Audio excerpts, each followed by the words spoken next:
Merci, c'était incroyable. Journée incroyable aujourd'hui qui m'a épuisé. Je suis crevé. Mais merci à tous d'être venus aujourd'hui. C'était vraiment mémorable. Cela comptait énormément pour moi. Et je dois aussi remercier ma femme, Anya, qui a une vraie âme. Elle est venue malgré le fait qu'elle soit enceinte de 9 mois. Je ne partage pas souvent d'informations personnelles comme ça, mais je ne voulais pas que quelqu'un pense que j'avais une femme grosse. Je ne pense pas qu'elle veuille non plus que quelqu'un pense ça. Et ce sera un garçon. La lignée des Blumenthal continue. Et c'est très difficile de trouver un prénom pour un garçon, surtout quand on s'appelle Blumenthal. J'essayais de trouver des prénoms qui vont avec Blumenthal.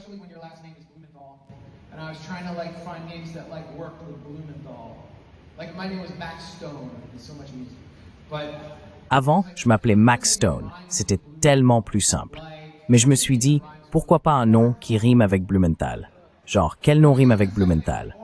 Orenthal. Et si on lui donnait un deuxième prénom, genre Orenthal James Blumenthal? Ça sonne plutôt bien. O.J. Blumenthal. Ouais, c'est cool. Voici la première star de la NFL, à la fois running back et propriétaire de la franchise. Et comme c'est un garçon, et comme je suis juif, on doit prendre la décision difficile de savoir s'il faut couper ou pas. D'un côté, c'est une tradition, et tu sais, la plupart des bites ne sont pas couvertes. De l'autre, c'est une mutilation génitale.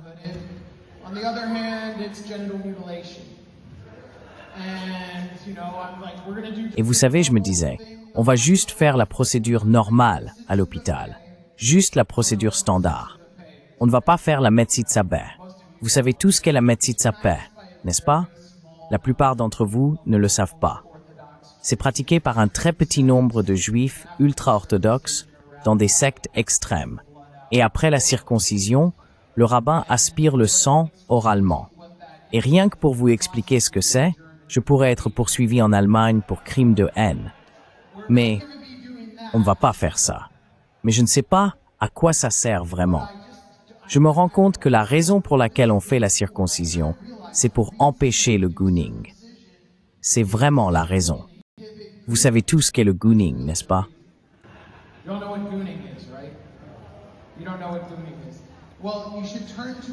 Vous ne savez pas ce qu'est le gooning. Eh bien, vous devriez regarder. Il y a une vidéo, si vous la cherchez sur Twitter, réalisée par le grand intellectuel et institution culturelle Norman Finkelstein, qui explique ce qu'est le gooning. Et Norman a réellement dit ceci, c'est authentique, a expliqué qu'il existe un phénomène où de jeunes hommes désœuvrés se fixent sur la pornographie pendant 24 à 48 heures et se masturbent. Et je refuse de me laisser intimider par les gooners, ces gooners fascistes qui se masturbent pendant 24 à 48 heures d'affilée. Si vous avez un tant soit peu d'humanité en vous, vous éjaculerez en 5 minutes ou moins et vous reviendrez à ma démolition en format livre d'Alan Dershowitz.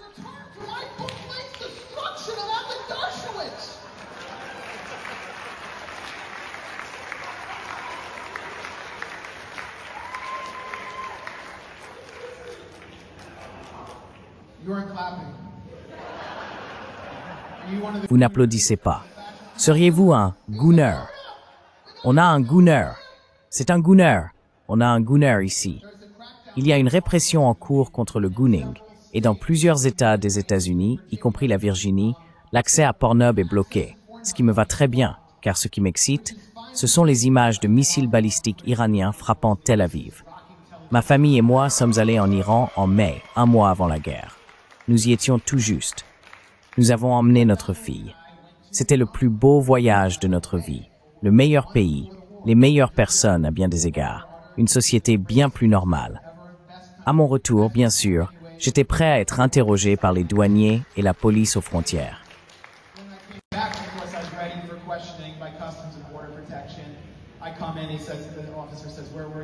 J'entre.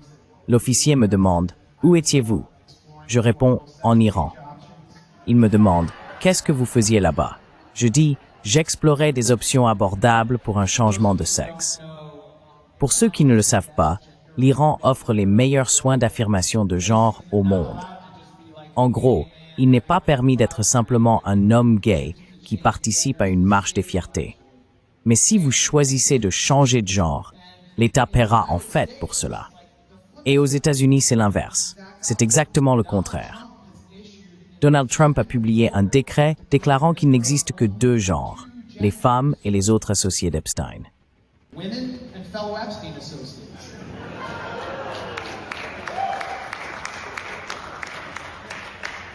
Whoa, Epstein came out of nowhere. Waouh, les événements autour d'Epstein sont sortis de nulle part. On connaissait l'amitié entre Trump et Epstein depuis des années. C'était bien documenté, ça remontait à des décennies. Et maintenant, le mystère autour de Trump s'est envolé, et on a l'impression que le scandale est apparu soudainement. Mais il y a bien une personne qui avait probablement vu venir Donald Trump et Jeffrey Epstein, Virginia Giuffre. On a quelques excités ici, ça ne leur plaît pas. Et maintenant, elle est avec Jeffrey Epstein, à moins qu'il ne soit à Tel Aviv. Vous avez entendu parler de ce cyber-espion israélien, pédophile, Tom Alexandrovitch? Il est venu à Las Vegas pour une conférence sur la cybersécurité et s'est retrouvé pris dans un coup de filet fédéral visant des prédateurs sexuels d'enfants.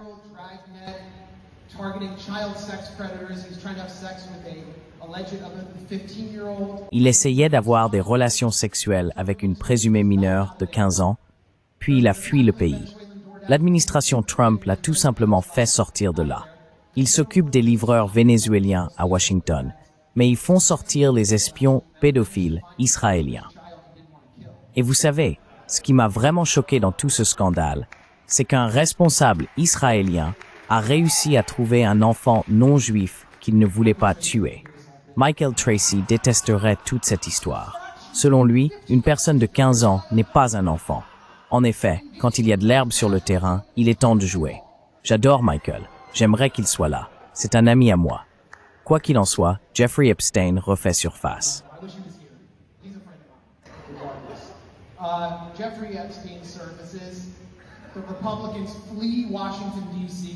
Les républicains fuient Washington, D.C. Les républicains du Congrès fuient Washington, D.C.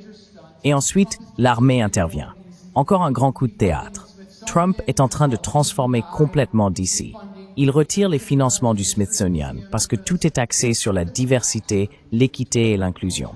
Il retire les financements du Musée national d'histoire et de culture afro-américaine parce que qu'est-ce que les Noirs ont jamais apporté à la culture américaine? Je veux dire, ils ont tout volé à Elvis et Pat Boone. C'était à nous. Ça, c'est de l'appropriation culturelle. Et en Floride, en fait, ils interdisent des livres. Ils remplacent le classique d'Oscar Wilde, auteur homosexuel, Le portrait de Dorian Gray, par un filtre de visage Aya de Laura Loomer. Chaque fois que je regarde Laura Loomer, je me demande, genre, pourquoi Alice Cooper déteste-t-il autant les Palestiniens?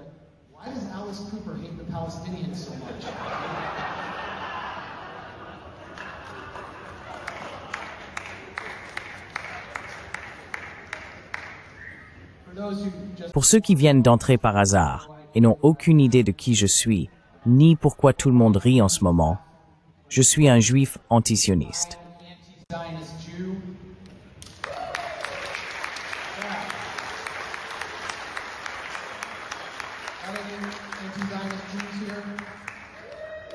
Y a-t-il des juifs antisionistes ici? Où est Katie Halper?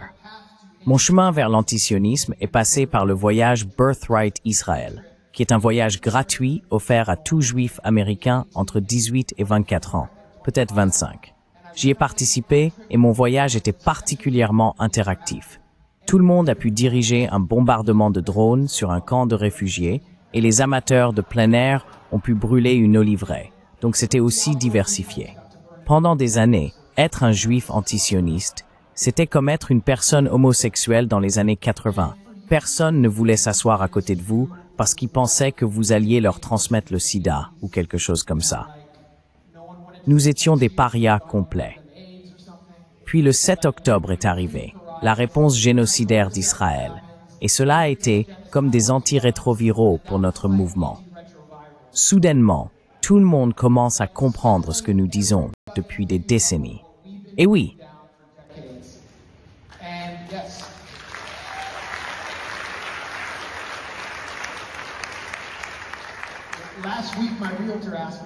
la semaine dernière, mon agent immobilier m'a demandé comment elle pourrait faire passer en contrebande des pièces de fusée à double usage vers Gaza. C'était incroyable, tellement encourageant de voir ce genre de progrès. Je lui ai dit, « Madame, les habitants de Gaza, ce n'est pas ce dont ils ont besoin en ce moment. Ils ont besoin de meilleures munitions perforantes pour missiles anti-chars. Ils ont besoin de lunettes de vision nocturne. Ils ont besoin de systèmes mobiles de défense anti-aérienne. C'est ça dont ils ont besoin. C'est une blague. C'est une blague. Je vais me faire arrêter par l'ICE en sortant d'ici. » Donc, l'ONU a déclaré une famine à Gaza. Israël affame délibérément la population de Gaza dans le cadre de son génocide. Il tue tous les journalistes qui documentent cela, y compris l'héroïque Anas al-Sharif et tant d'autres, et empêche les journalistes étrangers d'entrer.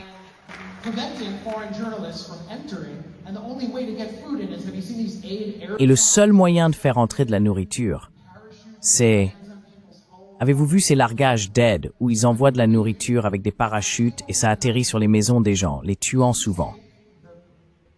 Alors que fait-on? J'ai eu une idée. On prend les personnalités les plus connues de CNN, Wolf Blitzer, Anderson Cooper, Jake Tapper, Clarissa Ward, la femme qui a reniflé le sac à dos, vous vous souvenez d'elle? Et on les emmène sur un de ces vols, puis on les largue en parachute dans Gaza. Et s'ils arrivent au sol, ils seront forcés de voir le génocide qu'ils ont contribué à célébrer et devront en parler au monde entier. Et si leur parachute ne s'ouvre pas, ce sera un service encore plus grand rendu à l'humanité.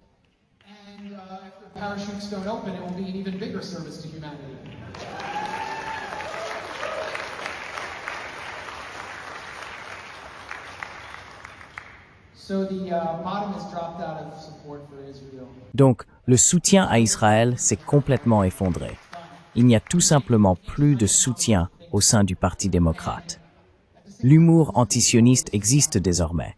En même temps, on a l'impression d'être impuissant à l'arrêter. On a l'impression d'être sous une sorte d'occupation politique.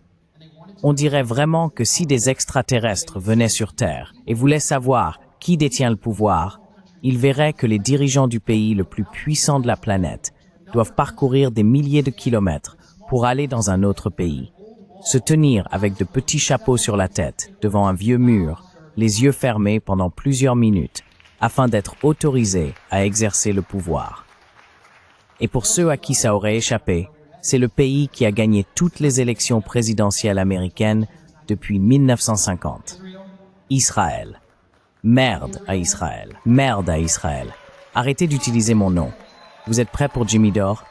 Je pense que vous avez tous été formidables. Je vous aime. Hey, thank you. You all have been awesome. I love you.